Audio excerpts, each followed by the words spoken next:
Hola a todos. ¿Qué tal? ¿Cómo estáis?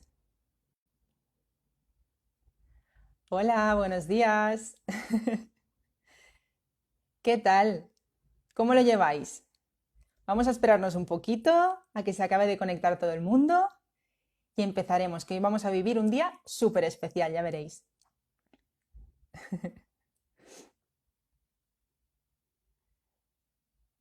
A ver.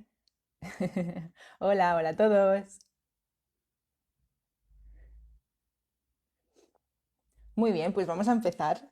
Mirad, yo soy Gemma del equipo de comunicación de Bella Aurora y hoy volvemos de nuevo con una Bella Aurora Inspiring Talk. En este caso, tenemos la ocasión de poder repetir con Espido Freire, una mujer maravillosa que escucharíamos todos los días del año. Es una mujer súper inspiradora que lucha por sus sueños y que tiene un mundo interior del que estoy segura de que hoy vamos a aprender muchísimo. Como ya sabéis, es un referente de la literatura en España. Me ha escrito 9 novelas ya en los 20 años que lleva de carrera en el mundo editorial y además también ha escrito teatro, ensayos, relatos juveniles. De verdad que es todo un placer y todo un honor tenerla aquí. Así que vamos a darle una cálida bienvenida. Vamos a ver un segundito, a ver si le puedo dar paso. Y empezamos ya. A ver un momento. Aquí te tengo, Espido.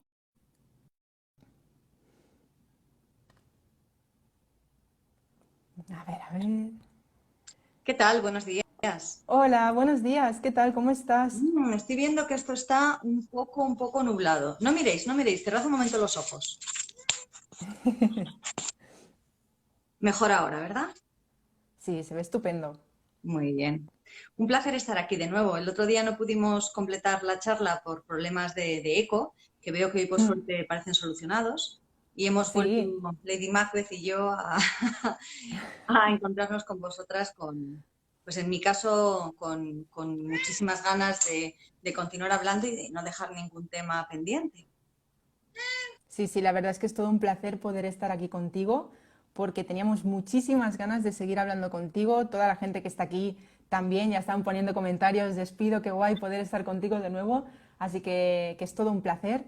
Y no sé si a ti te pasa esto, pero yo tengo la sensación de que, aunque no te haya visto nunca en persona, de que estoy muy cerca de ti. También porque la tecnología nos permite, ¿no? Poder comunicarte con gente que tienes más lejos, con la que antes a lo mejor no hablabas, o con gente que no conocías, con tus seguidores, ¿no? También en tu caso. Entonces, no sé cómo has visto este cambio, si crees que te genera un vínculo con tus lectores distinto, ¿no? Al que tenías hasta ahora. Mira, una de las razones por las que yo comencé en redes sociales, Gemma, fue precisamente porque estaba buscando un medio en el que el contacto con el lector, que muchas veces lo tenía únicamente con una conferencia, con una firma, fuera más estrecho y fuera además más directo. Porque no tiene nada que ver leer una entrevista a bien hecha que esté y por bien formuladas que sean sus preguntas y sus respuestas que el contacto directo. A veces para bien, otras veces para mal. Hay personas a las que tenías idealizadas que se te caen cuando las ves responder o reaccionar frente a según qué gente. Y en otras ocasiones, personas que pensabas que estaban muy lejos de ti y que eran muy ajenas a lo que tú vivías, de pronto se aproximan. Entonces, lo que han hecho las últimas semanas ha sido acelerar y aumentar eso. Eh, Bien porque yo he estado más presente a través de directos como el que estoy teniendo ahora contigo, los que a las 3:30 organizo para hablar de literatura, bien porque también nos hemos abierto de otra manera, hemos comenzado a hablar de otro tipo de cuestiones, o bien porque la manera de comunicar también tiene que cambiar según los momentos. ¿De qué me sirve a mí ahora hablar de mi libro? A mí nunca me ha gustado mucho hablar de mi libro, ¿no? ¿De qué me sirve a mí ahora hablar de mí si ese yo no soy tú? Y si lo que yo estoy sintiendo no es lo mismo que tú estás sintiendo, ¿para qué? ¿No? Creo que en un momento en el que las prioridades cambian de una forma tan brusca y tan inmediata como la que estamos viviendo ahora, quien sea capaz de entender eso a través de la empatía y de una cierta generosidad, encontrará que hay mucha más gente alrededor dispuesta a entenderle y a escucharle. Y mi experiencia ha sido esa. La interacción de estas últimas semanas con los lectores y con gente que no es lectora, pero que han sido curiosos o que han estado pues se han acercado a mí por cualquier cuestión, ha sido extraordinaria, estoy muy agradecida. No, la verdad es que sí que tanto con gente con la que no conocemos, con nuestros más allegados, ¿no? Yo qué sé, por ejemplo, yo con mis padres ahora puedo hablar mucho más que antes por videollamadas, ¿no? Con mis amigos. Entonces, no sé si también crees que a nivel de relaciones afectivas, tanto con familiares, amigos, pareja, todo esto nos puede cambiar hacia mejor, que yo lo espero, que sea hacia mejor, pero no sé qué opinión tienes tú al respecto. ¿Sabes que hemos descubierto? Que la tecnología, que para mucha gente era un enemigo o una enemiga, depende de si lo percibas en femenino o en masculino, ¿no? Se ha convertido en una aliada poderosísima. Entonces, muchos de mis colegas escritores son personas mayores, incluso muy mayores, ¿no? Y siempre han visto con cierto recelo, no te digo ya el móvil, sino directamente el ordenador. Entonces, el problema es que esa gente mayor, que muchas veces tiene una sensibilidad extraordinaria y una educación pues muy superior a la que mucha gente de su generación ha recibido, ahora poco podía aportar porque no estaba disponible a través de los medios tecnológicos, ¿no? Y ha pasado también que los abuelos, las abuelas, los tíos, aquellas personas que veían la tecnología de una forma ajena, que de hecho te decían, no, esto arréglamelo tú, yo quiero un teléfono que me sirva para dos cosas. De pronto ha descubierto que no, que la única manera de estar en el mundo cuando nos encontramos en un suceso como este es el aprender rápidamente. Y ha sido sorprendente descubrir la velocidad de aprendizaje de mucha gente mayor. Yo que he abogado siempre porque estudiar no se acaba a los 18, ni se acaba a los 16, ni se acaba a los 25, ¿no? Sino que es algo que Totalmente. tenemos que hacer constantemente y que además tenemos que entrenar nuestra mente en áreas diversas. Aquello que no pudimos estudiar de jóvenes o de niños, por lo que fuera, es el momento ahora de recuperarlos. Me ha confirmado el ver con qué velocidad alguien que tenía una tablet olvidada que le habían regalado por el Día del Padre ha empezado rápidamente a manejarla, ¿no? También se habrán hecho sus líos y se habrán desesperado. ¿A quién no le pasa cuando nos cambian el móvil y de pronto pasas 3 días en que no sabes dónde tienes ningún icono? También eso me ha hecho ser muy consciente de otra cuestión, que es la falta de alfabetización digital que tienen muchas mujeres mayores. Es decir, en muchas familias, no en todas, estoy generalizando, Mm. pero en muchas familias quien ha tenido ese acceso tecnológico, quien se ha encargado del móvil o quien tenía el acceso al mejor ordenador era el padre o el marido. Eso no es que sea malo, pero sencillamente ahora la sensación de que muchas de ellas estaban dependiendo de otras personas para hablar con sus seres queridos también se ha puesto en evidencia. Muchas viudas o muchas mujeres que estaban viviendo solas han tenido también que ver de qué manera lo hacían. No son personas que no tengan esa capacidad de aprendizaje, al contrario, son rápidas, son astutas, tienen ese punto de buscar una manera lateral para conseguir lo que desean y lo que necesitan. Y yo creo que eso en particular se ha puesto de manifiesto durante estos días. La necesidad que tienen de encontrarse con los niños, con sus nietos o con sus sobrinos, la necesidad de contacto humano. Y luego aquí estamos hablando de los casos normales y corrientes, ¿no? Pero Sí. los casos en los que hace falta pedir ayuda, en los que hace falta una supervisión, personas con una discapacidad, por ejemplo, auditiva o visual, con capacidades diferentes, qué importante es que esa tecnología esté adecuada para ellos. Y, y bueno, quienes la empleamos a diario para nuestro trabajo, yo me introduje muy pronto en el mundo de la tecnología y es un apoyo imprescindible para que yo pueda trabajar, ¿no? También hemos tenido que adaptar nuestra manera de comunicarnos y de trabajar. Me hace mucha gracia porque ahora las reuniones son claramente ya reuniones online, no estamos hablando de ir a otro sitio. Cuando estamos hablando de vernos, asociamos que esto es verse. Cambiará posiblemente, según vayamos regresando a una normalidad que nos permita el contacto físico, cambiará, pero algunas cosas han venido para quedarse. Sí, sí. Y la verdad es que ahora comentabas, ¿no? Que las personas mayores pueden necesitar también, bueno, y que se han adaptado muy rápido a esta tecnología y que encima es una generación de la que tenemos que aprender muchísimo y que ahora en estos momentos también nos puede enseñar mucho sobre cosas que ellos han vivido y que podemos extrapolar a momentos que a lo mejor estamos viviendo ahora, ¿no crees? Yo me he encontrado con algunos amigos que, aprovechando bueno, que había una cierta pausa en su trabajo, que sencillamente al trabajar desde casa se veían con otras posibilidades, estaban recopilando las historias de sus padres o de sus madres. Entonces, mientras les llamaban y en lugar de hablar de qué iban a comer hoy, que también, no es decir, oye, mamá, la bechamel, ¿tú cómo la hacías? ¿No? ese tipo de recetas o de trucos menores. Oye, es que no me acaban de quedar las ventanas brillantes, cosas en las que nunca nos habíamos fijado y que el uso que los mayores tienen desde la casa, la cocina, mil otras cosas, ahora nos resulta de utilidad. Bueno, pues aparte de eso, lo que ahora les preguntaban eran historias que pensaban que tenían mucho tiempo para recopilar y que nos hemos dado cuenta de que el tiempo es limitado y sobre todo que es volátil, que no sabemos cuánto nos queda ni cuánto les quedan a los demás. Y yo creo que el gran descubrimiento de todo este periodo tiene que ver con no solamente la fugacidad de la vida, no solamente cómo enfrentarnos al dolor y a la soledad, sino también con que pensábamos que la vida se podía comprar a plazos. Pensábamos que si seguíamos según qué tipo de normas o de reglas fijas, teníamos asegurados unos años de vida, un bienestar. Ahora de pronto todo eso se ha alterado. Y yo creo que en cierta medida, con todo lo que nos cuesta aprender cuando nos quitan de lo establecido, quien sepa aplicar esa lección vivirá mejor. ¿Qué ocurre? No nos gusta aprender aquellas cosas que son desagradables. El ser humano tiende siempre a buscar una seguridad determinada, desde un árbol que le cobije hasta la seguridad mental que le da el tener una rutina, unos plazos establecidos. Y de pronto yo me estoy encontrando con gente muy inteligente y muy querida a mi alrededor que me dice, es que se me ha ido la vida pensando que tendría tiempo en un momento determinado para hacer según qué cosas. ¿Y ahora para qué tengo tiempo? ¿Para qué? ¿Dónde está mi tiempo? ¿Dónde está mi tiempo con los seres queridos? Hay otra gente que no, ¿eh? Es decir, aquí estamos dando por supuesto que todo el mundo se lleva bien con sus familiares. Eso no es cierto, ojalá. O no es cierto todo el tiempo. Las Claro. relaciones son tremendamente fluidas, son todo lo contrario a lo estático. Y también es el momento de las reconciliaciones o de pronto decir, es que no quiero volver a tener a esta persona cerca en mi vida. Está perfectamente claro que he hecho demasiado esfuerzo para intentar que mi realidad fuera una y esta persona ya no va a estar.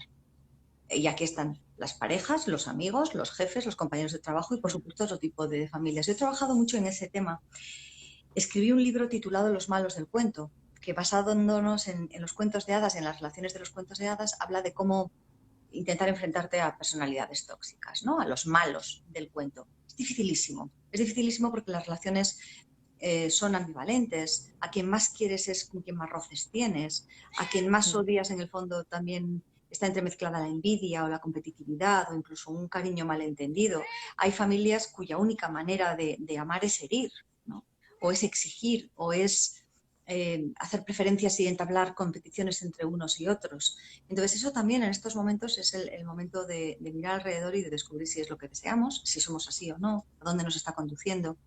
Yo lo estoy enfocando mucho al crecimiento personal porque es un área que sin ser la mía de trabajo me interesa y porque me parece que de lo bueno que tiene el detenerse es que puedes detener el cuerpo pero no detienes la mente, no detienes las emociones. Y si las emociones y la mente van más rápido de lo que puedes tolerar es una señal de alarma. Por lo tanto, frente a las señales de alarma hay que reaccionar, ¿no? Es decir, una cosa muy cartesiana. Y ahí es donde entra muchas veces la literatura y entran las historias. Para, para mucha gente, durante muchos siglos, el aprendizaje de estas emociones se ha realizado a través de parábolas, a través de cuentos, a través de consejas que se iban transmitiendo.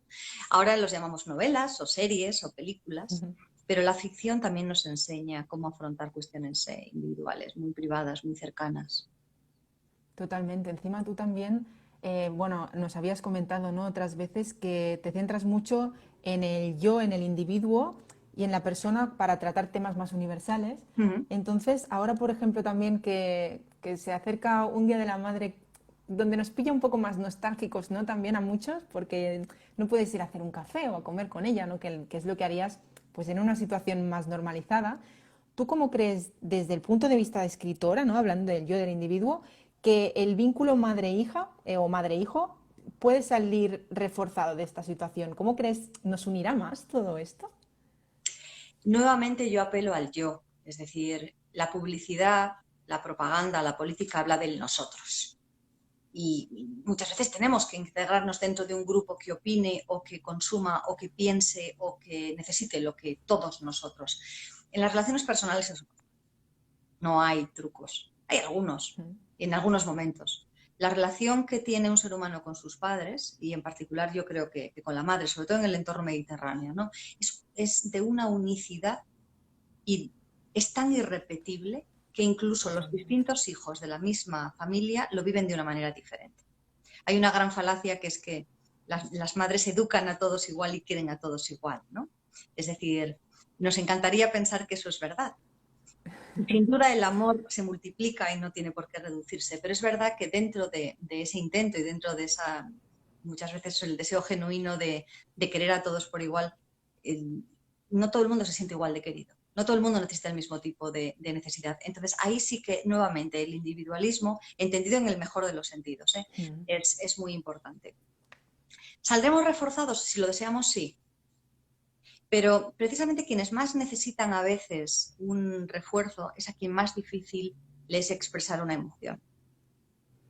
Yo me he encontrado con gente, no es mi caso, ¿no? Obviamente, pero me he encontrado con gente que ha visto morir a seres queridos y no he sido capaz de decirles que les quiere o que les perdona. No sé por qué mecanismo, porque para mí es muy ajeno, ¿no? Pero no ha podido decirlo. Hay algo, en algunos cuentos se habla de la reina de las nieves, ¿no? De los personajes que tienen un trozo de cristal o un trozo de hielo clavado en el corazón y que les resulta imposible arrancarlos salvo que se rompa el hechizo de alguna forma. El hechizo ahí siempre es el amor y la generosidad. Yo creo que se nos avecina para este nuevo Día de la Madre un aluvión de cursilería considerable. No lo digo tampoco en el sentido despectivo. Muchas veces la cursilería es la única manera que tenemos de expresar con palabras ajenas y con corazones y con rosas aquello que de verdad sentimos, ¿no? Y muchas veces cuando estamos dentro de ese mensaje, qué ilusión nos hace un mensaje cursi. Qué ilusión nos hace recibir el primer regalito hecho por un niño, por una niña de nuestra sangre, que es, mira, te he traído el cenicero.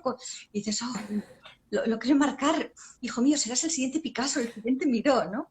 Es decir, los rituales sirven y en este caso me temo que sí, que se nos avecina mucho tópico, mucha frase hecha, pero es mejor esa frase hecha que no decir nada. Es mejor buscar nuestros propios recursos, buscar el poema que sabemos que a ella le gusta, expresarnos de la manera más clara posible. Si esa es creativa, individual y podemos hacer cada uno nuestra propia sorpresa, nuestra propia forma de decir te quiero, fenomenal. Pero si no, está todo eso, ¿eh? Y vale.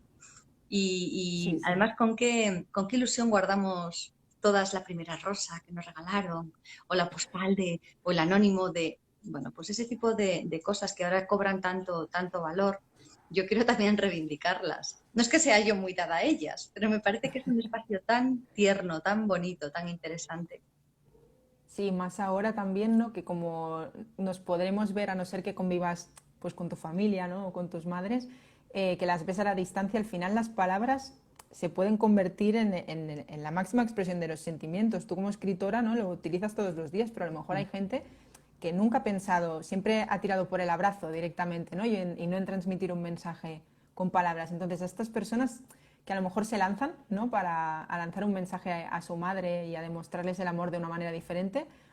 ¿Qué consejo les podrías dar así, ¿no? Como escritora? Sé que es muy general, ¿eh? La pregunta y que es muy difícil, pero creo que podría ser bonito poder ayudarles. Si a mí me pidieran ese consejo, por cierto, estoy viendo que se ha incorporado Mila, una mujer a la que yo conocí, una chica a la que yo conocí hace mucho tiempo en Filipinas, que por cierto me hizo un precioso regalo que todavía conservo, una tela indígena. Quería saludarla porque en aquellos momentos estaba criando Claro. a su hijita, que me imagino que ya será toda una moza, ¿no? Si a mí me pidieran un consejo acerca de cómo escribir algo, me centraría en una anécdota privada, en algo que no sea mamá, te quiero tanto, que si quieren también, ¿eh? Pero ya que vamos a ponernos a hacer algo más complicado, aquel detalle que en un momento determinado tenías 5 años y a veces no lo has recordado, no lo has contado, la propia madre le pasó inadvertida. Y recuperar cómo se sintió esa hija o ese hijo, o lo importante que fue esa madre en ese momento, o la sensación de... Mira, yo no soy muy de contar cuestiones de estas características, pero cuando era muy pequeñita, yo me tendía a escapar. El mundo era insuficiente para mí, entonces necesitaba escaparme como fuera de casa, de mi entorno, me escapé de hecho 2 veces con 3 años y pico. En fin, no hagáis esto. Y, íbamos a un supermercado a comprar muebles, en aquellos momentos nos estábamos mudando y yo me escapaba y mis padres andaban luego buscándome porque era muy pequeñita, ¿no?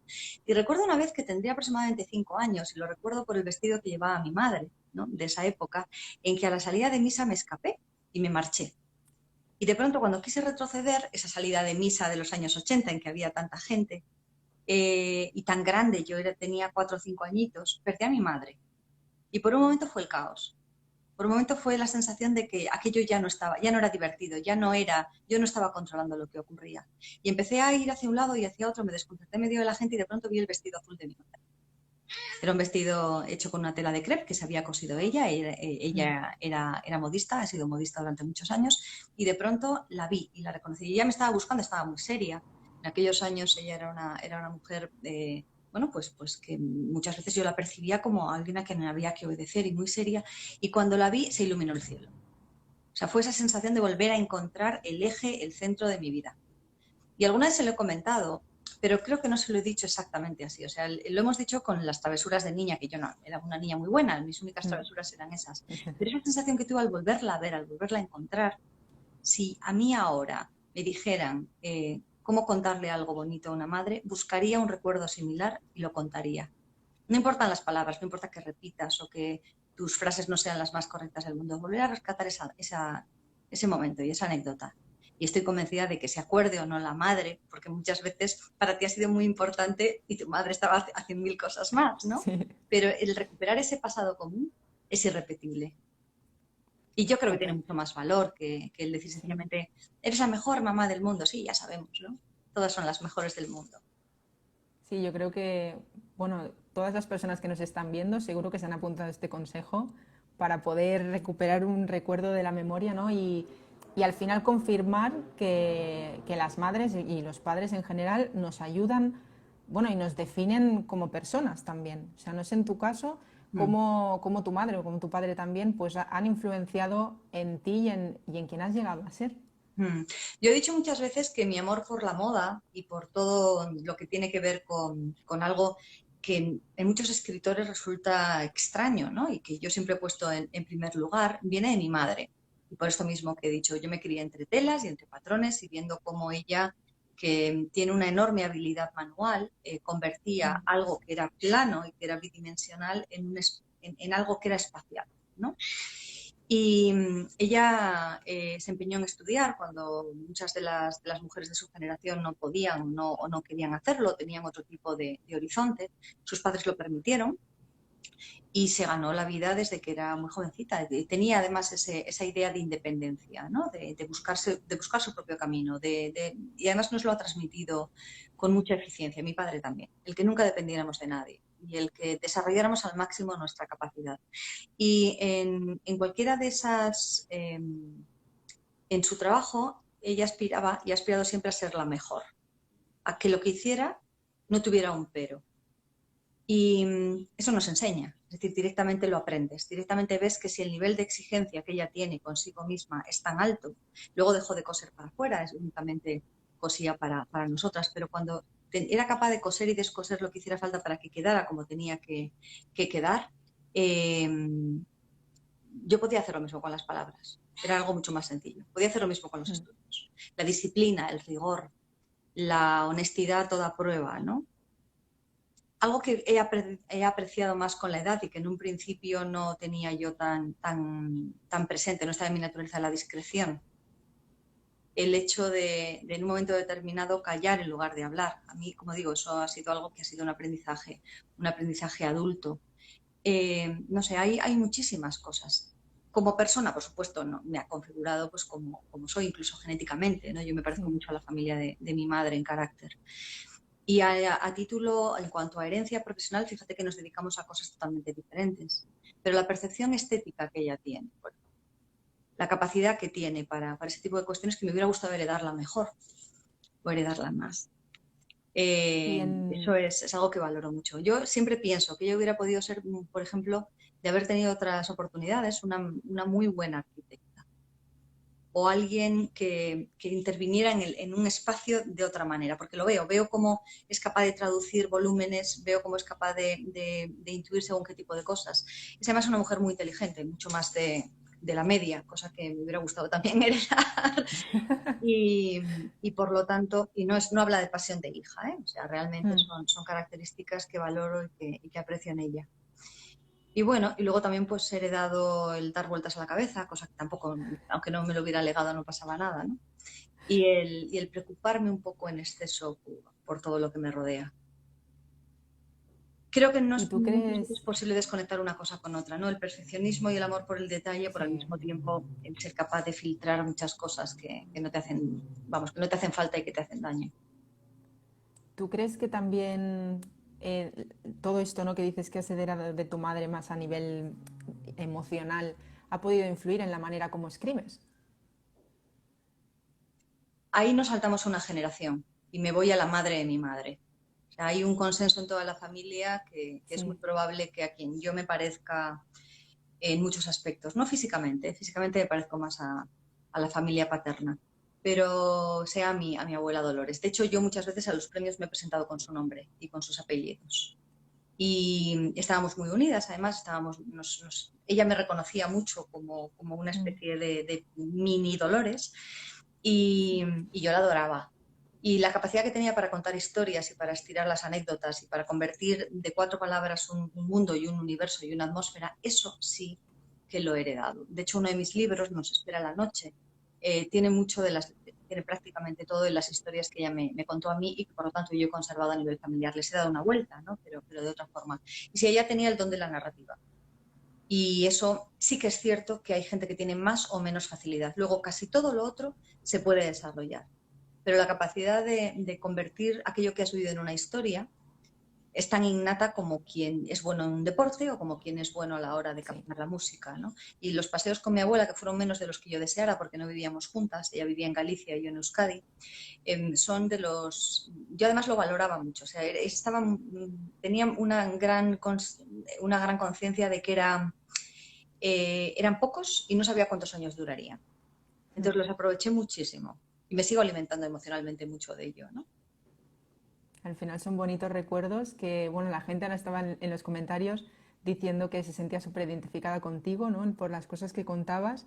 Y me gustaría recuperar un momento tu última novela, solo porque, bueno, en entrevistas que he ido leyendo y así, eh, habla de un contexto que a lo mejor se puede extrapolar al momento que estamos viviendo ahora y que detrás de la novela hay un mensaje positivo que a lo mejor puede ayudar a la gente, ¿no? Igual que ahora decían que se sentían identificados contigo, pues también intentar ayudar a que se sientan identificados con el mensaje que hay detrás de tu novela. La última novela se titula De la melancolía y es una... Mira, tenía yo que haber hecho ahora sí, ¿no? Pero me parece que no la tengo. Ah, es la tengo cerca. A ver. Sí, mira, es esta. Bueno, De la melancolía apareció hace unos meses ya. Por suerte, gran parte de la promoción y de la distribución se había realizado antes del confinamiento y mucha gente lo ha leído ya. Entonces, algunos de nuestros espectadores quizás sepan de qué estoy hablando, ¿no? De la Mm. melancolía no es una historia triste, pero sí es una historia de una mujer que ha pasado por una etapa espantosa en su vida y que debe dejarla atrás, ¿no? Y a esa etapa que ella llama melancolía, no es otra cosa que una depresión. Algo que mucha gente ha pasado en tiempos relativamente Mm. recientes y algo por lo que mucha gente va a tener que pasar ahora. Algunos por duelos y fallecimientos, otros sencillamente pues por otro tipo de cuestiones. En el caso de mi protagonista, de Elena, lo que ocurría era que su mundo, que parecía muy estructurado y muy ordenado, se empieza a venir abajo.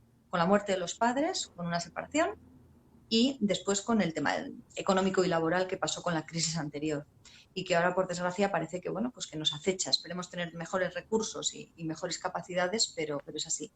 Entonces, lo único que ella sabe hacer en ese momento es encerrarse en sí misma y negarlo y enferma, ¿no? La historia no es la historia de la enfermedad, no es la historia de qué supone una depresión, sino qué supone salir de ella y cuáles son las ayudas que gente que nunca pensábamos que nos podía echar una mano puede ofrecernos. Por su experiencia, como decías antes, Mm. ¿cuánto podemos aprender de los mayores? ¿Cuánto podemos aprender también de los jóvenes? ¿Cuánto podemos aprender de aquella persona discreta, callada, en la que nunca nos hemos fijado y que de pronto nos da una lección de vida? ¿Cuánto podemos aprender de nosotros mismos en un momento dado? Hay una frase que es la de que Dios no manda más de lo que se puede soportar. Bueno, Bueno, eso es muy discutible, pero sí que es verdad que si manda más de lo que podemos soportar, muchas veces también manda energía o recursos suficientes. Otras veces no y hay que pedir ayuda. Ya llegarán de una forma más o menos lateral ese tipo de recursos. Y de eso habla de la melancolía. Habla de cómo ir hacia la luz después de un momento que ha sido muy oscuro. Y habla de recuperar la confianza en una misma. Y habla de cómo incluso en los momentos más hostiles o más horribles hay algo, siempre hay algo de belleza. Siempre hay algo a lo que nos podemos aferrar en el pasado, en el presente o en la esperanza del futuro. Y yo creo en ello a pies juntillas. No es una novela autobiográfica. Para quienes me preguntan si yo soy Elena, no soy Elena ni por contexto, ni por carácter, ni por nada parecido, pero sí sé lo que es pasar por una depresión y sí sé, y además he hablado con mucha gente que me ha ayudado a perfilar el personaje de Elena, sé que cuando parece que ya no podemos más, se abre la caja de Pandora, en el fondo está la esperanza y está ahí guardada para que nosotros la usemos. Pues es un mensaje súper bonito que yo creo que es un muy buen final también, ¿no? Como mensaje para lanzar a toda la gente que nos ha estado escuchando y que nos ha estado viendo, porque realmente en estos momentos lo que tenemos que ver es la esperanza, el positivismo, todo lo bueno que podamos sacar de los pequeños momentos, lo tenemos que sacar y nos despido. Ha sido realmente un placer poder estar contigo hoy, poder hablar contigo largo y tendido Sí, y poder compartir pues todas estas experiencias que estoy segura de que, bueno, a mí personalmente me han inspirado muchísimo y estoy segura de que a toda la gente que nos ha visto también. Y nada, que muchísimas gracias. Y no sé si quieres decir algo a la gente que nos está escuchando o no sé. yo quiero, si me lo permites, les Sí, quiero mandar totalmente. un mensaje que a lo mejor es equivocado, pero no puede ser más sincero. Aprendemos del dolor. El dolor es una parte necesaria en nuestra vida. No de una manera deseada, ni siquiera de una manera bonita, ni de una manera poetizada, pero es inevitable. Y el único sentido que tiene el dolor es aprender de él, es dejarlo atrás y aprender de él.